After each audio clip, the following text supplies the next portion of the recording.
show. I don't know if there's another guest who I've received more email requests for than you, sir. Clif, hi, welcome to the program. Thank you much. That's kind of a scary statement. Well, it's lovely to meet you, Clif, and I really want to thank you for coming on the show. Everybody is super interested in, and many people confused by, cryptocurrency. And I know you're an expert. You've done a lot of work back in the day on AI, linguistics, transhumanism, is that correct? Not transhumanism. Oh, so the half-past human, and I thought that was... Tell us a bit about your background. Actually, I never thought of it that way. Interesting. The ambiguity of language bites us in the ass all the time. There you go. I'll change the title later. But so what can you tell us, for the people that are maybe not familiar with you, those that have been living under a rock, what's the top line? What do we need to know about Clif High before we dig into this conversation? I understand software and machinery, and yet I have an alternative bent. Mm-hmm. Mm-hmm. So I'm not a strict materialist, that kind of thing, right? Got it. And you were very early on cryptocurrency and... Oh yeah, I've been in Bitcoin since before the Mt. Gox crash. I remember the great day when Bitcoin achieved parity with the US dollar, one for one. Right. So I've been in it a long time, yeah. When did Bitcoin start? Nominally, it began circulating in late 2009 in the form of a white paper. And so Bitcoin was an idea then. An idea of a currency that ran on a thing called a blockchain, which was a consensus machine. And that consensus machine could operate across time zones, across geographic barriers instantly or close to it. And we could have a system where we could have an electronic currency that couldn't be double spent because of the consensus machine that was the blockchain. Mm-hmm. Mm-hmm. And the blockchain, as we've established, is basically a ledger that's stored on every computer that's involved with Bitcoin. Is that correct?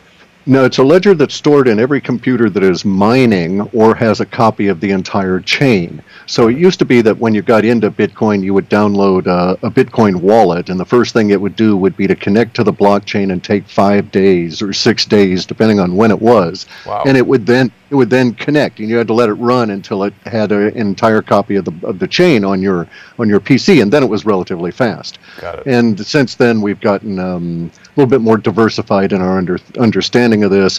We've separated the concept of the wallets from the mining. Mining is done by specialized software, etc. So it's not fair to say that every machine that has a Bitcoin on it has a copy of the blockchain, although many that are old do. Okay. I should clarify, I'm a Bitcoin novice. I know very, very little about Bitcoin, and that is a big part of the reason why I want to speak to you and other people. You and I became acquainted most recently because of some of the controversial statements that Quinn Michaels has made on this channel, and I understand that you disagreed in large part with some of the things that Quinn said. Quinn was basically saying that AI and cryptocurrency are tied together. You say that's not the case. Correct. That's not the case. AI can be quite sophisticated. It's still a brute force software that just goes through and makes choices based on the inputs. But the blockchain is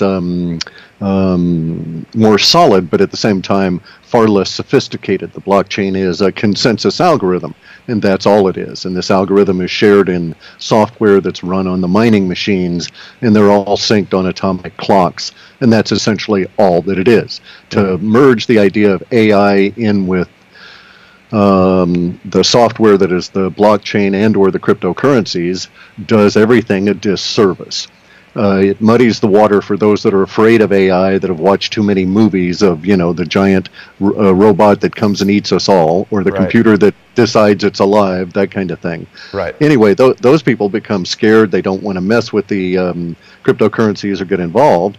And it also denigrates the AI, which is a very sophisticated level of programming involving collection of data that they refer to as machine learning, but the machine doesn't really learn. We just stuff databases with a finer granularity that we can sift through at a finer level, really is all that it amounts to. Mm-hmm. So I did have some dispute with the statements that were made, yes. Sure. And on your website, Half Past Human, you've been involved, of course, with predictive linguistics, and artificial intelligence plays a role there somehow, right? Yeah, I was reading there you've been doing AI stuff for quite a while. I began doing AI when I first got into programming on my own system using a language called Prolog. It was one of two languages back in the day, like the late 80s, early 90s, that was touted as being a artificial intelligence language, the other one being Lisp.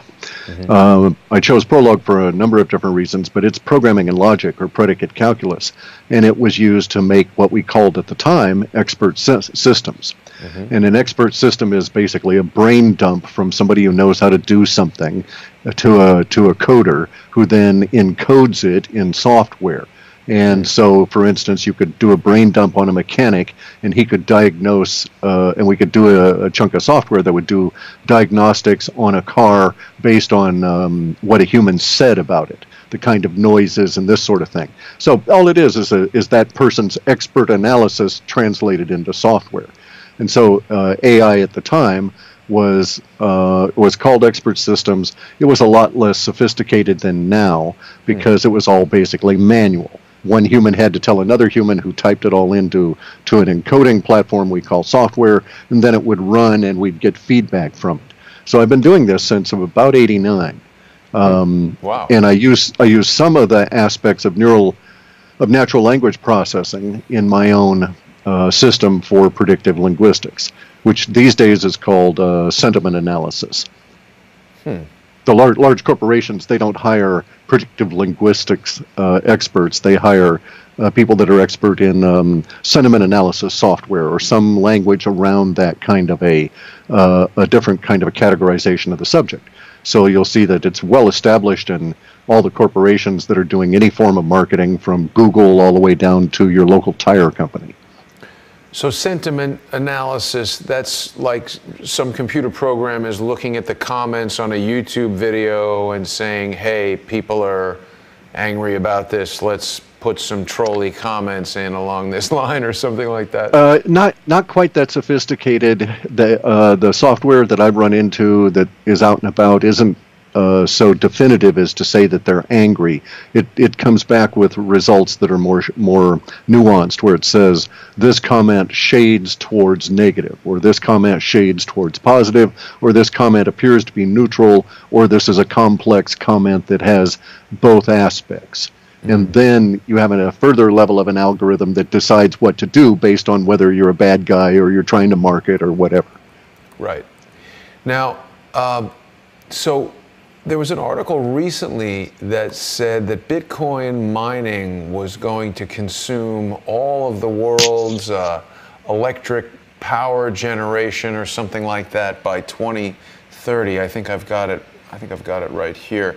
This is an article from Business Insider. I don't know if we trust them or not. Oh, and they want me to not have an ad blocker going right here. But what do you think about that statement? Is it true or untrue? Will Bitcoin it's hyperbole. It's basically bullshit. Because a Bitcoin miner is just a bunch of graphics cards. In order to consume all of the electricity on the planet, imagine how many graphics cards would have to be in operation. You'd have to have at least 50 or 80 in your place right there. I'd have to have another couple of hundred here, and everybody on the planet would have to have a few hundred just to be able to get this going. It's a FUD, fear, uncertainty, and doubt, and it's just a way of clickbait, a way of getting eyes to your particular message. I'll tell you, Business Insider loves having ads all over their webpage, so much so you can't even read the article. It says the electricity used to mine Bitcoin this year is bigger than the annual usage of 159 currencies. I mean, I can barely read this article because it's appearing in a thin slit below the advertisement. And you know, Clif, Crowdsource the Truth here is a community-sponsored news agency, and we never take ads for specifically this reason. They crap up the web page, and I don't like them. But so you don't think that this is a significant concern, that the growing demand for Bitcoin will be taxing on the world's electricity supply? I mean, people would stop mining it if it was costing more for the electric bill than the value of the Bitcoins, right? Correct. And also the mining operations have changed dramatically in the last 7 years. When it was first started off, it was basically a bunch of people that had spare computers sitting around, Right. wrote a lot of their own software, etc. But there's no reason to suppose that in order to supply Bitcoins, we need to have vast quantities of miners. This is not like a forest and we're dealing with firewood, right? We don't have to grow more trees in order to produce more wood for more people just because there's demand. Here we have the ability to just do stuff within the same environment and create more Bitcoin just based on the algorithms involved. So we're going to create the Bitcoin just because we're mining. We're only going to mine at a certain rate no matter what. So it's an instance of we've got 17 plus million Bitcoin now. Say that demand went up tenfold, it just means we have to share smaller and smaller bits because we're not going to get any more Bitcoin any faster, no matter how many miners we put on. You mean fractions of Bitcoins? Correct. Yeah. Correct. Satoshis. And see, the thing is that Bitcoin is controlled at its core by the consensus algorithm of the blockchain, but also by this thing that's called the hash. And the hash is an algorithm that encodes and encrypts the private and public keys involved in the transaction. That hash increasingly becomes more difficult over time. And so the harder you mine Bitcoin, the more it resists being mined. Right. So it does not make any sense to envision a world where you have to put more electricity into trying to do it faster. So is this just disinformation being put out by people who are maybe owning banks and have an interest in keeping the petrodollar and fiat currencies? That's speculation. The only thing we can say for sure is that it was clickbait from that site, at least because they've got all those ads there. They're trying to use whatever they can to get you to come and read their site. That was a provocative headline, you know. Very good point. Well, Bitcoin right now is at an amazing $10,790 US, according to Coinbase. I know a lot of people have different exchanges that they like to look at. And, you know, the other day I went down to Wall Street. I don't know if you've had a chance to check out that video. I went down, it was called Is Wall Street Bullish on Bitcoin? And I'm sure you won't be surprised to learn that they were not, in fact, bullish on Bitcoin at all. No. They didn't want to talk about it. I haven't had a chance to see the video. I knew you were going to make it, but I've just been too busy doing other things. I'll have to go and check it out. So the consensus was, we don't care? Well, it wasn't that they didn't care. There were some people down there who knew about it, and there were, you know, most people just felt that they didn't want to talk about it. I think mostly because of like regulatory, I don't know what, like legal stockbroker stuff. But multiple people said they did not want to talk about it. A lot of traditional-minded investors that I speak to say they don't understand it, they don't trust it. I mean, some of the typical things that people who aren't as well-versed in computer software and cryptography and all that stuff as you are, people are fearful of it being hacked. And you mentioned this Mt. Gox situation. That was a hack, wasn't it? No, what it was happened not with a hack. Mt. Gox? Okay, Mt. Gox started off as a trading site for intangible goods based around a game, a role-playing game called, let's see, it was something, the Game Online Exchange, Mystery or something like that. I don't play games, so I'm uncertain, but it was a card game, and you could sell and swap the tokens within the game. And then they added on Bitcoin. When they did that, they made a certain strategic decision. The decision was to not always have 100% of the Bitcoins that everybody was buying. Okay? What they actually did was they didn't get the cash to try and acquire a Bitcoin. They would do it initially. Maybe they had someone buy 6 Bitcoins and they bought 10. Then thereafter they had somebody buy another 7, and only they're not moving them off the exchange. They just left the Bitcoins there. So it was fractional reserve Bitcoin sales, basically. Bitcoin, there you go. Right.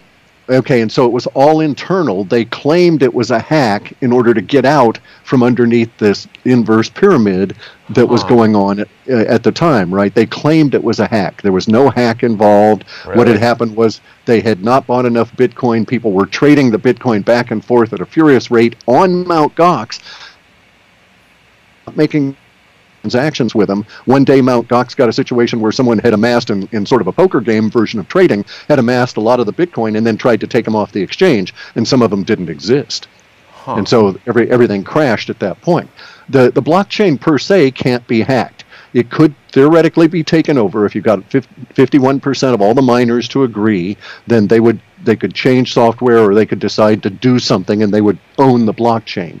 But short of that, you can't in any way alter the blockchain itself. Bitcoin rides on top of the blockchain, and it can't be hacked per se either. You could do something stupid. You could take your private key, print it out, and be real proud of it and show it to everybody online, and you'd lose your Bitcoin, right? Because you were stupid and you shared private information. But the wallet on your PC cannot be hacked by someone squirreling through to come and take your Bitcoin. Like theoretically, they say the NSA has got backdoors in all of the PCs, etc., and they can come and steal all your Bitcoin. And theoretically, they maybe could but the actual practicality of it's an absurd idea. It just is not going to happen. If you're not connected, obviously you can't be hacked that way. So the use of that word relative to the blockchain really annoys me, and because it's so because it's so inaccurate. We've not yet had a hack on any of the blockchains. We've had some spectacular screw ups, okay, and this is bound to occur with software in anything that humans do, and so some of them are quite interesting. I happen to know of $14 million worth of Ethereum that's locked up behind a smart contract that they can't figure out how to open up. Wow. Okay, and it was because of the way they wrote the contract and some of the stuff they're doing, and everybody's running around, losing their minds over this because of the amount of money involved. But it hasn't gone anywhere. It's not disappeared. It was waiting for us to come up with a solution that convinced the smart contract to pony these things back up again. So in that sense, the blockchain is to a certain extent, it is immutable. So if you've got Bitcoin and you buy it off the exchange, and it makes a transaction on the blockchain, and it goes to your PC, and your PC is destroyed, your Bitcoin is not destroyed, as long as you have elsewhere the keys to that Bitcoin or the password and stuff that allows you to recreate that wallet in its entirety to connect to the blockchain. It can recover and pick up from where you were. And this is true no matter where on the planet you end up having to be. So in that sense, it's much better than, say, gold or silver or cash sitting in your house, and a giant wave or a storm or something comes and takes your house out.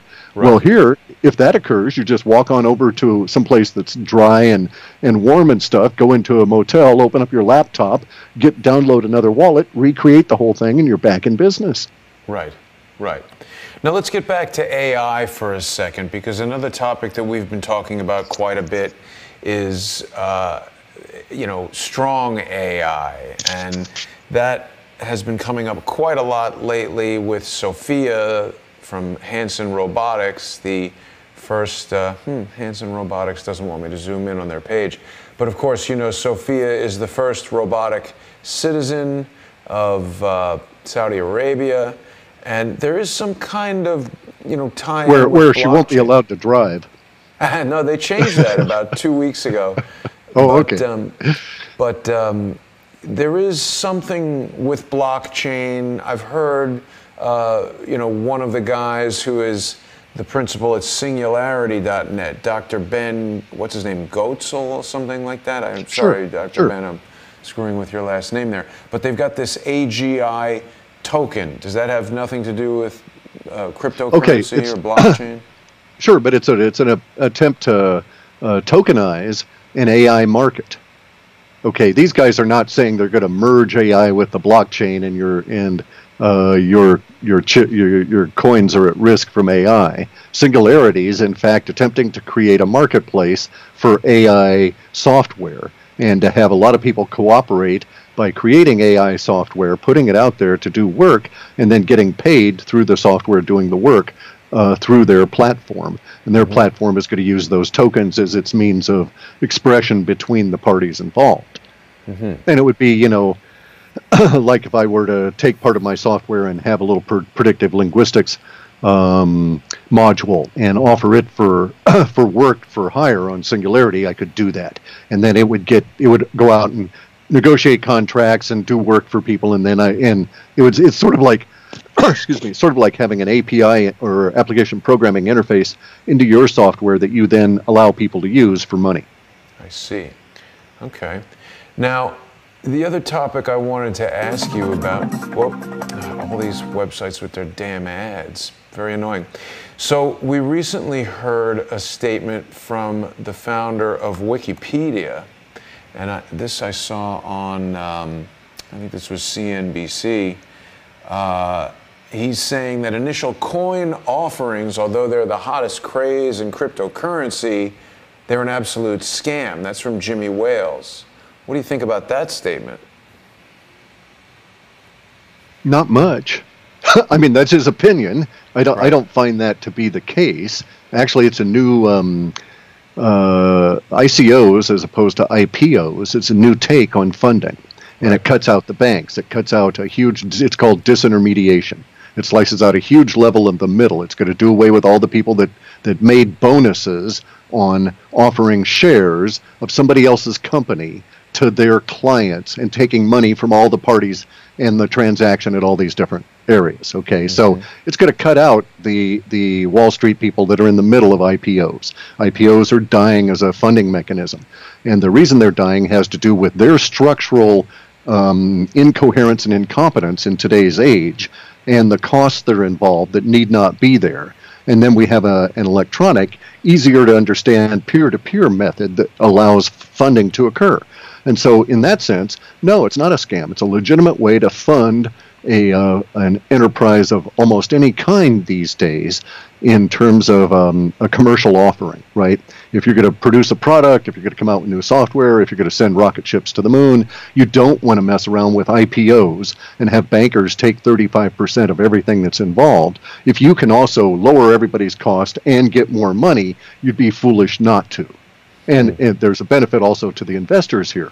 In usual IPOs, you have all of these lockup periods, times you can't sell the shares that you've put money into. The returns are the huge returns, 50, 60, 80 baggers, they call them in Wall Street, right? Those go to the venture capitalists that are patient, that have managed to corner capital and keep it locked up and then feed it out under these particular circumstances. And so those kind of gains are never seen by the ordinary guy who buys in at the IPO and then basically gets little tiny returns, if any at all, on that investment within the system. Here we have in a different type of structure where instantly that the ICO is done and the coin is available, in some cases, it can be traded. So if you've bought it and 5 minutes later you think you've made a big mistake, someone is going to offer you money at a discount to take that mistake off your hands, betting that later on it will turn out to not be a big mistake and they'll make money on it. And maybe individuals will think, oh, it's not a mistake, maybe I'll buy a couple of more.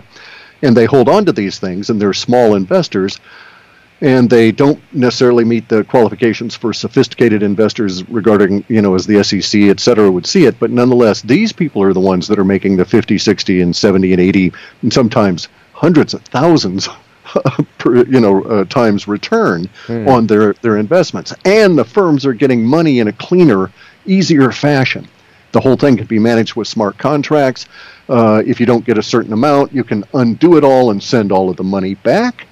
When's that ever happened with an IPO where you don't meet the float you want to get, and so you decide, okay, we don't have enough to do the deal, and everybody gets their money back? Yeah, it's never happened in any bank I know of. Right. Okay, so now this another thing that happened the other day when I was doing that Wall Street, are they bullish on Bitcoin?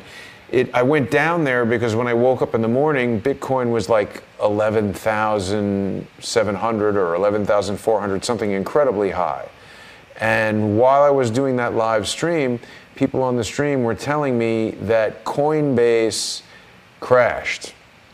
And here's an article right here on, I don't know this website, but it says Bitcoin exchanges crash the day after the U.S. demands cryptocurrency transaction info. What this is talking about, of course, is this case, the United States versus Coinbase, where basically the IRS sued and successfully sued Coinbase, saying that they want private information about people who are buying or selling more than $20,000 worth of cryptocurrency on the Coinbase exchange there. What do you think about all this? It really muddies the water legally, because the IRS has previously considered cryptocurrencies to be a capital gains category commodity, okay, not a currency. Now they're starting to try and extend the know your customer laws from banking over to the cryptocurrency exchanges as though these are in fact currencies. Okay, so but isn't it supposed to be a currency? Isn't it?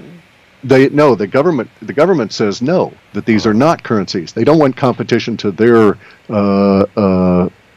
monopolistic money offering of the dollar. Correct, right. They've got a monopoly on the dollar and currency, and they don't want it abrogated at all.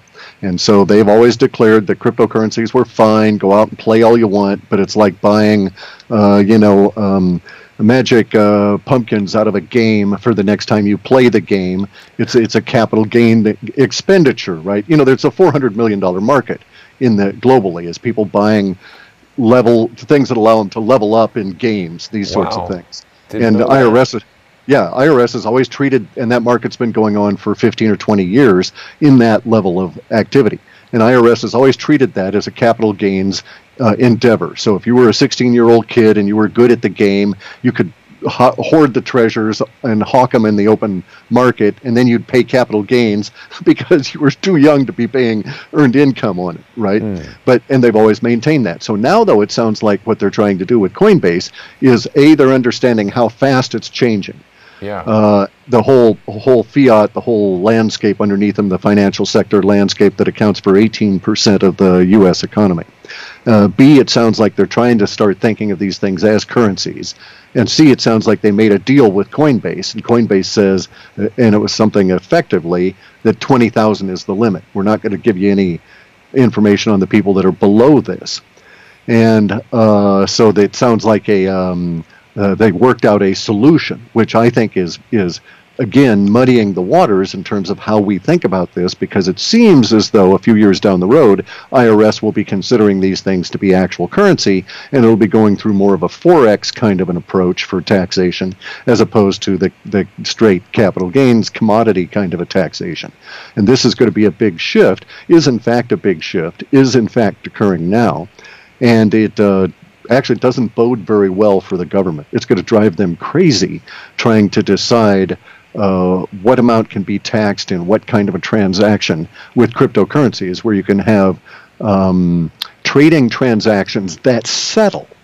Okay, unlike Wall Street, where nothing is settled since probably 1999. There's been no actual trading of stock certificates or bond certificates or any of that. Everybody dumps everything that they buy on their 401k to a company called Seed and Company. And this one individual owns all the stocks in the U.S., and it never settles, okay? So you never actually collect on any of the stock purchases or sales. You get fiat back occasionally.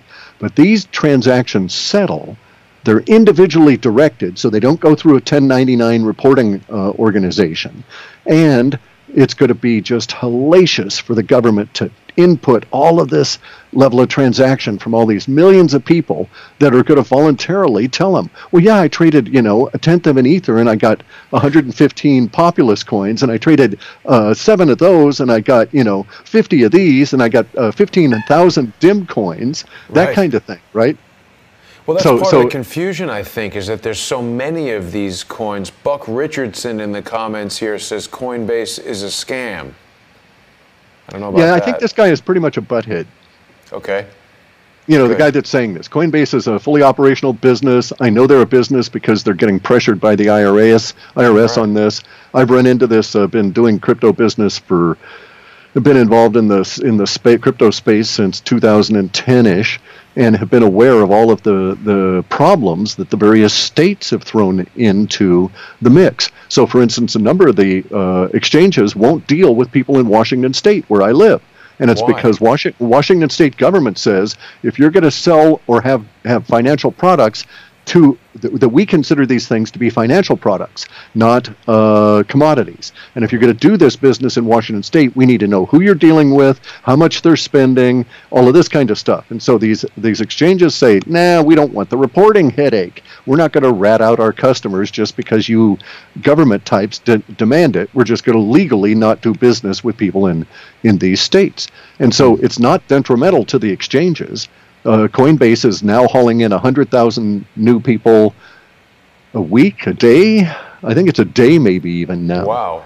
Just a staggering. I mean, they're up to the 13, 14 million. They've got more people than some of the online brokers. Name a couple, and I'll tell you who they're large. Exactly. They've got more customers than these people by far. Wow. And they're only one of 5 or 6 exchanges that are available in the U.S., and they're all growing at that rate. And why not? You go to Scott Trade, you buy some stock. If you're lucky, at the end of the year, it's up what? If you're lucky, 2, 3, 4%, right? Something. It's a very small amount. Whereas with the cryptocurrencies, it's a case of capital inflow. So if you position yourself ahead of the capital inflow, you ride that capital inflow wave up. And so I happen to know of a guy that bought at the dip the other day, and he's already up 9 or 10 or 11% on his money in 24 hours. Huh. So these kind of gains are possible as people exit the dying fiat and go into our new system. And basically, that's my understanding of it. That people that have a different understanding, occasionally you'll run into guys that are, as the fellow you were quoting, who's being a butthead about it, right? Calling Coinbase a scam. Yeah. Might as well call Google a scam, or but in any event, the potential here for the capital inflows is basically what caused the breakout of all of the cryptos. The fact that crypto is no longer just Bitcoin, all right? And in my understanding, there's a few of the currencies, and then there's a couple of platforms. These platforms are like Ethereum, and they have their token. And these platforms are software conduits that are blockchains that allow other people's software to run on that blockchain in a way that Bitcoin does not, for instance. And so we have the idea of smart contracts. And so Ethereum is worth something because it's a platform token that allows your smart contract to run on its network, and you can make money or do business with your smart contracts. And so there's coins, which are the currencies like Bitcoin, Litecoin. Then there's tokens like Ethereum that run for the platform. And then there's the company kind of tokens like Populus, Veritasium, OMG, Neo. All of these are companies that are doing business that is associated with the consensus machine, which is the blockchain of the Ethereum network. And so they're riding on, as we say, they're riding on the Ethereum rails. But these companies are what you're actually investing in. You buy their token, they get that money directly. All right, unlike in an IPO where it goes through the bank and has to filter down and it's all washed, so to speak, in the process. Here it's direct. They get to build up their funds. They can go ahead and go out and go forth and conquer the world with their software. And you participate in the sense that that token becomes more valuable as their success grows. Mm-hmm. And it's a free market. That's why we have 19% down in one day and then 2 days up of 10% to get back over where we were, and then off and running again, because it's not controlled. This is going to be just marvelous for the CME experiment, okay? The COMEX, they're going to do with that. Commodity exchange, okay? These are the guys that sell gold and silver and all of this, all right? Well, what's the experiment, I mean? Well, the experiment is going to be that they've been allowed legally to sell disconnected futures on Bitcoin, all right? So they're not promising to ever buy a Bitcoin. It's merely a wager on Bitcoin in that sense. But it's a contract can purchase. And so this goes live, I think, on December 18th, something like that. And it was allowed to proceed by the powers that be in their regulation. I'm of the opinion that that system that is the COMEX is now placing itself at risk because it's going to be offering a futures and options and swaps market around a, quote, commodity that can experience a 20 or a 30 or a 40% fall in a day. So imagine what that's going to do to their idea of price discovery relative to their futures. And they can plot all they want, but this stuff is still highly erratic, still is emotionally driven. The markets are small enough that individuals can have a big sway over it, like, what's his name, the head of Goldman Sachs or whoever it was that was saying, or JP Morgan that was saying, Bitcoin is rubbish, while in fact they were buying as fast as they could as he was driving the price down. And so those kind of things will be occurring right and left in a Wild West kind of a fashion, and yet here these people are going to be offering what will amount to the ability to short or have options and futures on such a commodity. So this article was just published 10 hours ago here on CNBC talking about CME to launch Bitcoin futures in 3 weeks after the green light from the regulator. Is this what the twins, the Winklevoss twins, is this what they were trying to put together? Something different? This is something different. They were trying to do an exchange-traded fund. Basically, the ability to buy and sell Bitcoin as a hedge fund or as a large trading entity. This is something entirely different. These are people that are... Sorry. I would say this is from the people that have been manipulating gold and silver sales for 150 years. And they're trying to do the same with Bitcoin. They're trying to stabilize in their mind and control and profit from the interest in cryptocurrencies. I detect from the tone of your voice that you expect that will not work. I have reason to suspect that, yes. So what do you think this CME experiment will do to the cost, or rather to the value of Bitcoin for people who are holding Bitcoin right now? I don't think it's going to, well, okay, it's going to go through a little wave, according to my data set, and it's going to initially have a little tiny bit of a pop in the price of a Bitcoin. When this comes on the 18th, there's going to be normal gyrations in Bitcoin, and the COMEX experiment will crash miserably, and people will freak out en masse, and the whole thing will be canceled, and then Bitcoin will go screaming back up as a result. And I've talked about it recently as the pre-Christmas or early December surprise. I see. It's going to affect a lot of the cryptos.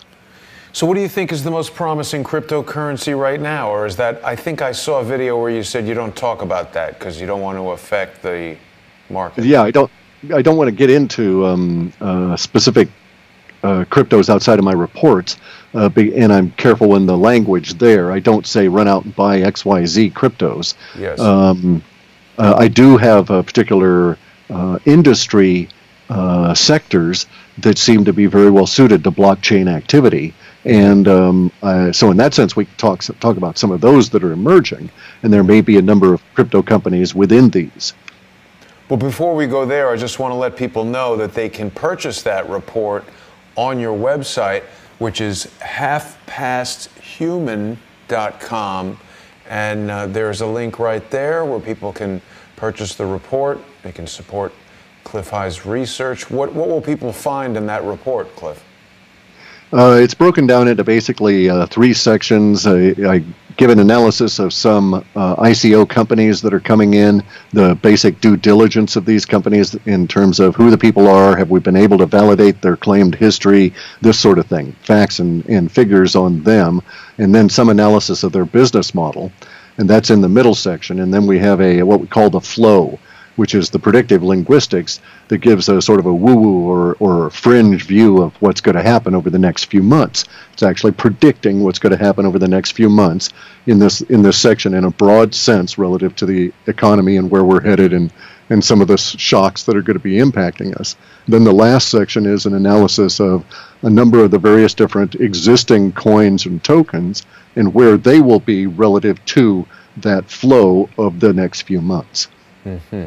Mm-hmm. And how much does it cost for people to purchase that report? It's $99. The price is steep in that regard. I used to run the Alta reports at $15, but it's entirely focused for people that intend to profit from cryptocurrencies, and so the price is set as it is. Got it. And of course, people can also follow you on Twitter. It's going to be Clif_high, CLIF_high on Twitter, and you've got kind of a bird there. I imagine you're tweeting quite a bit about cryptocurrency and all the stuff that we're talking about right now. Now, there was another interesting thing I wanted to ask you about, which came up in one of my previous conversations with Quinn. It seems that Russia is going to be the first country to actually introduce a government-backed cryptocurrency. There's this article here from just about, October 15th, saying that Russia is issuing crypto ruble. What's your take on this? They're not the first. This is a sector that's known as sovereign tokens. Uh-huh. It's been successfully done in Singapore and one other Southeast Asian nation state. I can't think of the name of it at the moment. So the ruble will be like this, the third, I believe. China is also considering it. We're looking at, there's a couple of island nations within the European zone that are also in the process of considering doing just this. You have to understand that the impetus for doing so is cost savings and accounting, because the ledgers are immutable, keeping a current copy of the distributed ledger for everybody. Then it really saves on accounting, because everybody can at any time download a copy of the ledger and off you go. You can extract whatever you want from it continuously, and it reduces the cost of creating and distributing currency, which actually, surprisingly, is significant for any government that has to deal with currencies on a very large level. And so India was trying to become a paperless state, so to speak, right? Digital currency only. And they ran into real issues because nobody trusts the Indian government. And so I can't imagine why. And so, so anyway, but some states like Singapore. Yeah, well, see, there you go. See, some places where there's a more homogeneous view of the central guiding tenets of the social order, like Singapore, you do have people that trust the government. They may bitch about it, they may complain about it, but in general, they find their government to be far less corrupt and far more amenable to citizen direction than other governments that they can find anything about. And so you get places where sovereign tokens make a lot of sense. Russia is like that as well. Russia is a situation where they've got vast areas of resources and a reasonably willing population, but not a very sophisticated capital market for exploiting those resources. So they have some difficulties getting off the dime, so to speak, to go out and get the minerals in order to make the new materials, etc.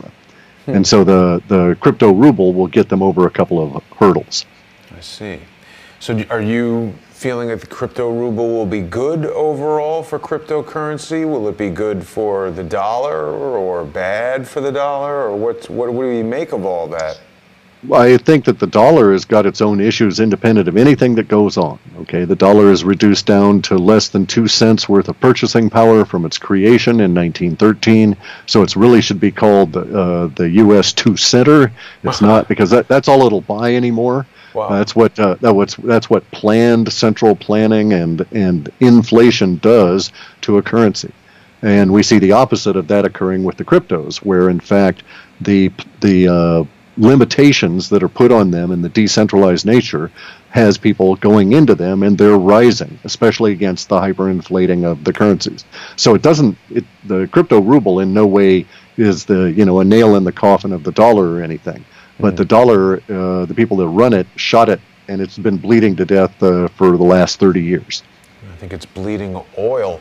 So you just spoke about decentralization, and that's one of the key factors that we hear about when we're talking about cryptocurrency, that it's decentralized.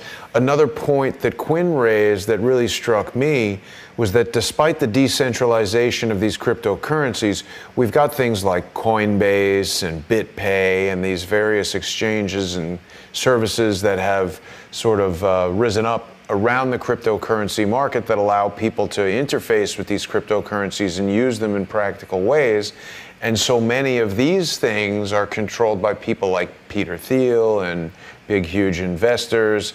What do you think about that? A necessary transition.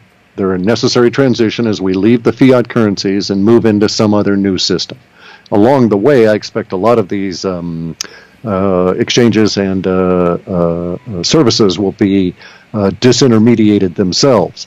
So right now, it's a big deal, it's a problem in the United States, especially in Washington, as I noted, to do business and get dollars and convert them into cryptocurrencies. But once you're converted into cryptocurrencies, you need not involve yourself with any of these exchanges or any of that as long as you're staying within the cryptocurrency world.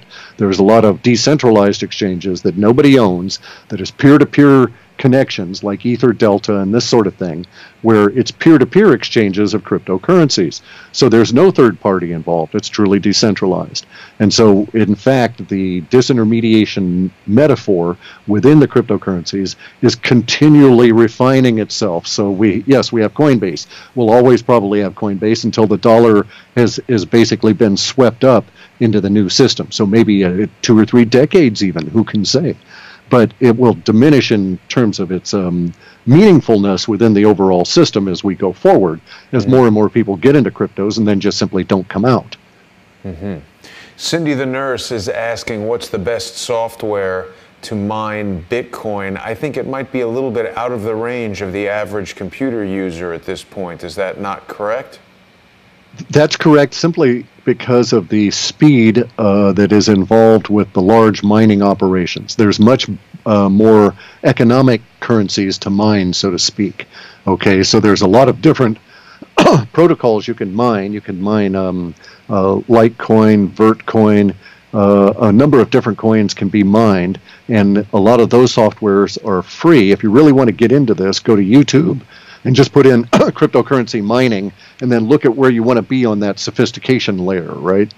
And so there are people that will gang up a lot of the graphics processing units, put them onto their own motherboards that they've crafted together, put a metal box around it, and stick this whole thing inside their furnace, and disconnect the actual heating element of the furnace and just blow air across it to heat the house. Wow. But they're getting really sophisticated with it and making money while they're heating the house. And a lot of them are mining all the altcoins, where they have more power, is what it amounts to.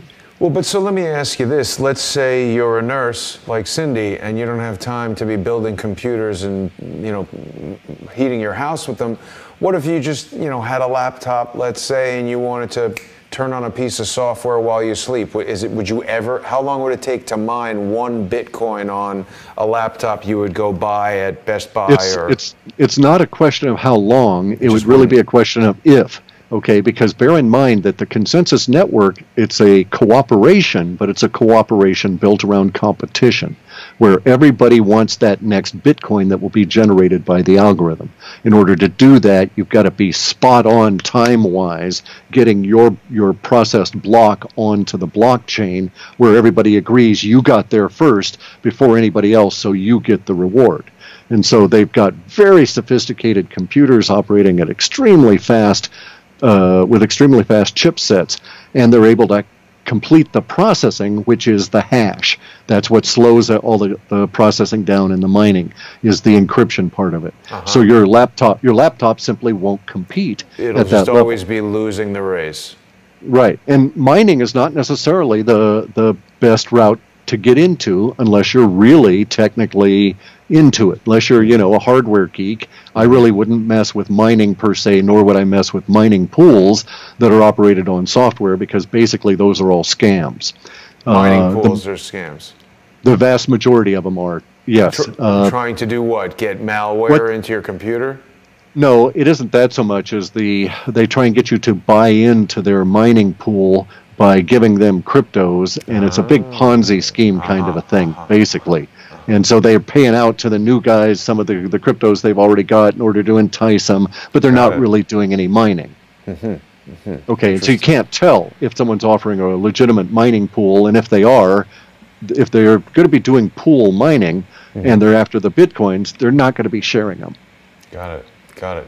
And then what do we think about this statement from Novogratz? He rubbishes the Bitcoin bubble and says it's going to be 40,000 for a Bitcoin by December 2018. Do you think that's correct? He reads my reports, but he's inaccurate. I said it would happen before August. Before August, Bitcoin will be at 40,000. Yeah, in my data sets from May to August, I've got two numbers that show up. One is 20,000. And I believe that we'll pass 20,000 sometime in early May. And then by the end of August, we'll be up to around 40,000. Wow. And so for people who are maybe seeing you for the first time, I realize that's a very small segment probably of the people watching.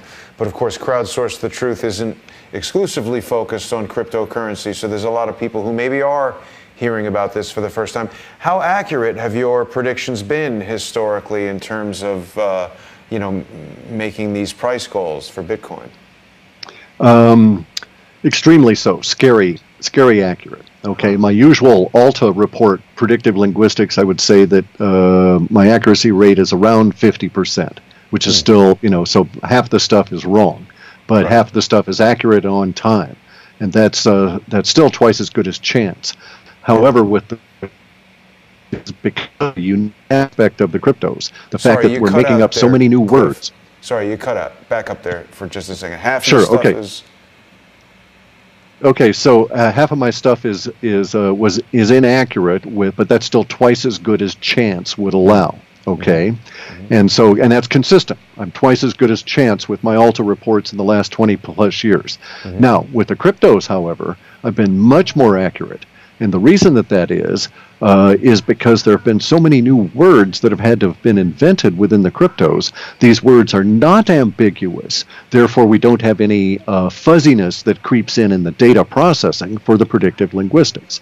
So I've been able to predict not only price points within the movement of Bitcoin, but also the temporal period it would show up in, and in some cases, how many times it would repeat in that loop before moving on. And I've been able to do this reasonably accurately these past number of years. Let's say since 2014, it really started differentiating linguistically from the general population with all these specialized words in cryptocurrencies, and I've been getting increasingly more accurate over time as that has occurred. So your linguistic analysis allows you to predict the future price of Bitcoin? Correct. I can predict the trends and tie those linguistically to certain time periods. And then within the trends, I will occasionally get words. And so my predictive linguistics, I always characterize it as I don't predict the events, I predict the headlines that will appear after the event, because the language is actually what's being predicted, not the event per se that's going to trigger the language. So sometimes I get the language exactly correct, but the event doesn't make any sense relative to the initial interpretation, even though the language showed up right on time. Sometimes it's reasonably accurate. So I had this one prediction. I made it about 5 months before it occurred. This was, we'll have to go back, but it was probably like 2013. It was, we can check it easy enough. And it was Blondes on Boats. Okay, that was the title of this little section, was Blondes on Boats. And it was all about this ship of state that was going to have a crash and cause a maritime disaster, and would all be due to a blonde woman being where she should not be at the time that this thing occurred. And it turned out that I was predicting what would ultimately become the Costa Concordia crash off of Sicily or Sardinia.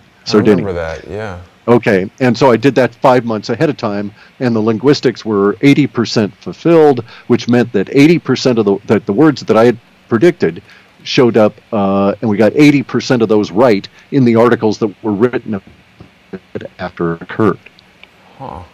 So I'm predicting linguistics that will be appearing in our consciousness, making an impact on our consciousness some number of months out. So what I'm getting now in the data sets are linguistics for next year, and they're around the numbers 20,000 and then around the numbers 40,000 relative to the price of Bitcoin. And we can see why this would be the case, because those are very high emotional values that will be associated with those two milestones. Just as this year, I knew that we were going to reach a period where we would be at 10,000 before the end of the year and at 13,880 before the end of February. Wow. in Bitcoin. And it seems we're on track. But when I was making that 13,880 prediction back in summer of or early fall of last year, so well over a year out, it seemed entirely outlandish because Bitcoin was in the 650 range. But it just keeps seeming to go up. It's quite staggering. It really is amazing. You know, there was one other thing that Quinn Michaels pointed out that seemed, you know, very significant to me when we were in Las Vegas. There are all these slot machines. I mean, this I noticed before Quinn discussed it. There are so many of these sort of new types of slot machines that have really gigantic 4K screens. I mean, very, very high resolution, lots of animated graphics and everything. I'm a computer graphics guy, and I mean, it's quite obvious to me that these computer-driven slot machines must have pretty substantial graphics processing units in them, and there's literally thousands, I think hundreds of thousands throughout Las Vegas. Quinn found in the WikiLeaks emails John Podesta scheduling a meeting with James Murin, the CEO of MGM Entertainment, and Andreessen Horowitz to talk about the future of cryptocurrency and payment cards and all this kind of thing.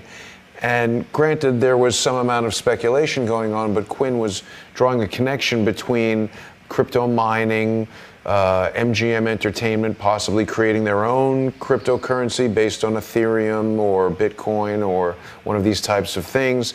We saw an ad just coincidentally walking around town for a Chase Manhattan MasterCard that was an M-Life loyalty program card. And we just were sort of speaking about this idea of cryptocurrencies that might be specific to the casino or the brand and mining them on these slot machines. You don't think that that's a reasonable theory or something that MGM might be planning? Why not? It would put their core business at risk. Every time it had to stop and do the hash, all other activity in that GPU would shut down, and nobody's going to be gambling when that machine shut down as it's competing on a hash. Well, so I think the idea was there's so many of them that are idle. Would it be unreasonable for them to make some sort of distributed processing program that would know when a system is idle and include it in the calculations and kick it out the second someone starts playing there? Sure, you could do that. But the issue would it be reliable enough for whatever purpose it was going to actually serve?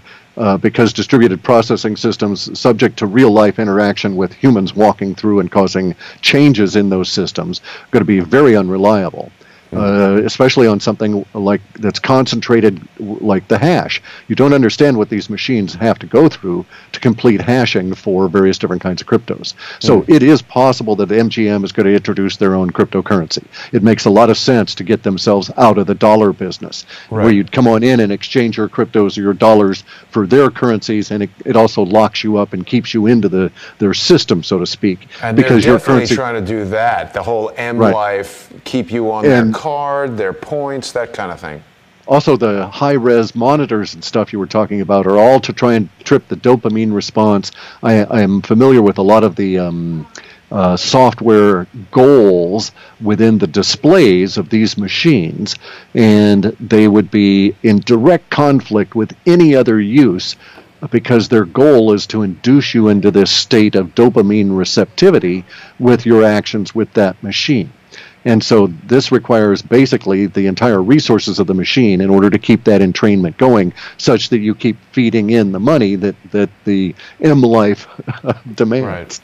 Right.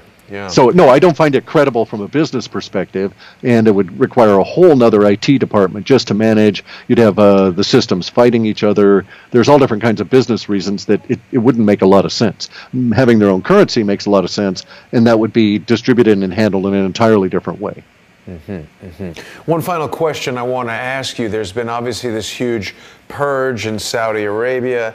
I've been very interested for some time in the link between the United States, foreign policy, Saudi Arabia, the petrodollar, and all of that.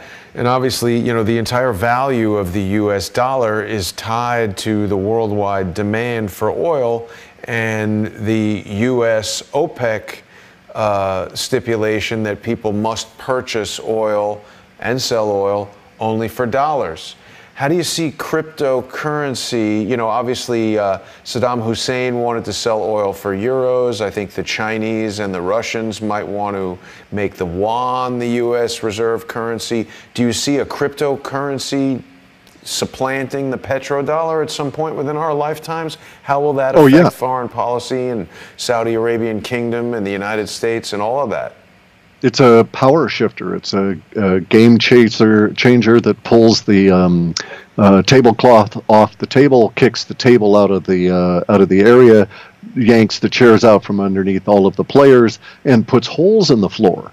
Wow. So, I mean, it's going to be a serious changer all the way around. No, I don't think there will be a cryptocurrency that will be a global reserve, but just having the cryptocurrencies themselves instantly becomes a global reserve, where you have the holding of the reserve distributed through the entire mass of the populations that are within the geographic borders that you're attempting to deal with. And so it has supplanted the petrodollar, but the petrodollar had to die, was dying anyway. It was dying since they created the thing, basically. No currency of any form so far, no centralized managed currency has ever lasted longer than 72 years. Most of them keel over between 40 years and 52. And so most currencies die young. And our currency has been held together by the blood that we were willing to cause others to shed in order to keep it going. These last 30 years, as the bond yields cratered and we got down to 0% interest, a bad sign for any currency, and then hyperinflation, which we're seeing in the cryptocurrencies, etc. So the cryptos are a evolutionary boost from universe such that most Americans don't have to die along with the petrodollar. Because if without that dollar, we're not going to be able to convince people to give us the stuff we need, and we don't produce much of it. And so as a social order, we're very much like Japan or Germany after the end of World War II, where everything is bombed out around us, and we're living on the charities of others. And so as this goes on, we're going to have to snap to, as a population, realize we're living on the charity of others to give us goods for these digital dollars that they're creating infinitely. And we're going to have to clean up our act, start manufacturing stuff to do fair trading, etc., as the petrodollar is dying anyway. The good news is we've got cryptocurrencies. The system is evolving rapidly and may save many people in Western republics from dying from the lack of the credit system. Because the credit system that we live under is what gets food in the middle of New York in the middle of winter. It's not dollars. It's all in arrears. Everything is always paid backwards, so to speak, and we're operating on credit. You know, someone puts the food in the store with the promise to pay for that food from the store owner at some point in the future. And basically that's how that works on this just-in-time credit system. Right. And so because it's a just-in-time credit and debit system, or debt system, and it's tied to the petrodollar, as it dies, that whole system is at risk of dying, and we're seeing it crumble around us now. And so we need something to replace it. So I'm saying hooray for cryptocurrencies. It's a working system, and it can be made to work better in the future. Do you think there's any examples of cryptocurrency helping the economic crisis that's going on, let's say, in Venezuela, for instance? Oh, sure. Oh, sure. A lot of the people in Venezuela have the ability to eat because they either had cryptocurrencies, they have something they can sell for cryptocurrencies outside of the Venezuelan borders, or they're mining cryptos. Really? And there, they've gotten very energetic about mining the altcoins, where you're competing with fewer people, more likely to get a reward by supplying that backbone, etc. But a lot of the individuals had opened up approach to things and decided to sell their goods and so forth for cryptocurrencies, and have been able to bring that in, and it's a support system. Not enough that the country is stable in that regard, and it's still going to have to go through some big gyrations, but that's happening around the entire petrodollar empire. Empires always crumble from the edges, and so it'll be probably 2 years before the petrodollar empire crumble would hit New York and shut down New York, and maybe a third or half the population would have to leave, because there wouldn't be supplies. That's not too long, 2 years. No, but see, it's not going to happen now. It's probably not going to happen because we have cryptocurrencies sucking all of the wealth out of the dying petrodollar system and providing the functional business relationships that keep everything going, absent a credit system. Wow. It's hard to fully process. You know, I'll tell you, Cliff, one of the smartest financial guys, if not the smartest financial guy that I know, is Charles Ortel. And he has repeatedly told me the classic question that he has is, why is a Bitcoin worth anything? And that might be a difficult question to answer. I mean, you've been answering it throughout the course of this whole conversation, so hopefully Charles will listen to this and maybe he'll have something to add. But this has been a fascinating conversation. I hope you'll come back and we can continue to explore some of this. I appreciate you shedding light on some of these really complicated topics.